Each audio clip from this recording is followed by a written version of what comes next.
काजल हिंदुस्तानी की ओर से भारत माता की जय, वंदे मातरम। जहां गलत होता है वहां राजदीप होता है, और जहां राजदीप होता है ना वह डेफिनेटली कुछ गलत हुआ होता है। सुशांत के केस में अब तक मुझे डाउट था, लेकिन अब मेरा डाउट यकीन में बदल गया है कि सुशांत के साथ कुछ गलत हुआ है, क्योंकि एंट्री हो चुकी है राजदीप सरदेसाई की। ये राजदीप सरदेसाई को अफजल इनोसेंट लगता था, इसको बुरहान वानी इनोसेंट लगता था, इसको जेएनयू की टुकड़े टुकड़े गैंग इनोसेंट लगती है, इन सबके इंटरव्यू करता है।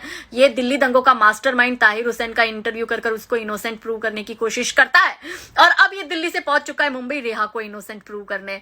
तो राजदीप सरदेसाई से तो मेरा सबसे पहला ये सवाल है कि आप कहते हो सुशांत कौन था, क्यों उसको इतना तुल दे रहे हो? भाई सुशांत ने तो 8 से 10 हिट पिक्चरें दी है, वो तो सुपरस्टार था, लेकिन रेहा को कौन जानता है कि आप रेहा के लिए दौड़े दौड़े दिल्ली से मुंबई चले आए? कोई खास रिश्ता हो तो हमें भी बता दो, हम भी जानना चाहेंगे।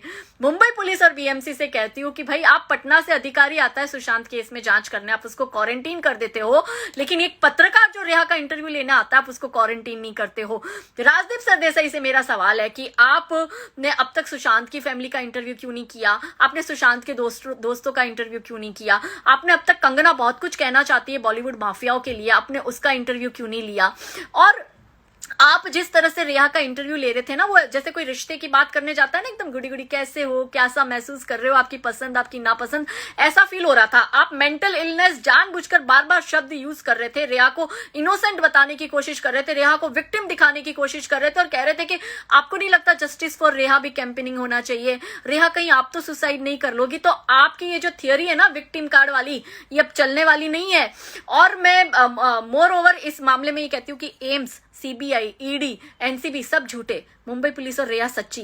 राजदीप सरदेसाई थोड़ी सी शर्म कर लो अगर आप में बाकी हो तो। और रेहा को कहती हूँ बेटा जितना कम बोलेगी ना उतना अच्छा है। तुम कह रहे हो कि वो क्लस्टर फोबिया उसको था, वो मोडाफिनिल दवाई लेता था, उसको ऊंचाई से डर लगता था। कितने इतने वायरल हो रहे हैं सुशांत के ऐसे वीडियो जिसमें वो प्लेन उड़ा रहा है, वो खुश लग रहा है, और आज तक के एक ही इंटरव्यू में वो बोल रहा है कि उसको प्लेन उड़ाने का लाइसेंस चाहिए।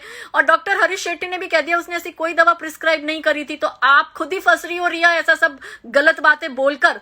और अंत में राजदीप सरदेसाई ने मुझे ब्लॉक कर रखा है, मेरा ये वीडियो उस तक पहुंचा दीजिएगा। राजदीप सरदेसाई से मेरा यही सवाल है, दोनों की एक्टिंग बड़ी बुरी थी, अब ये बता दो कि स्क्रिप्ट किसने लिखी थी, महेश भट्ट ने या जावेद अख्तर ने? नमस्ते।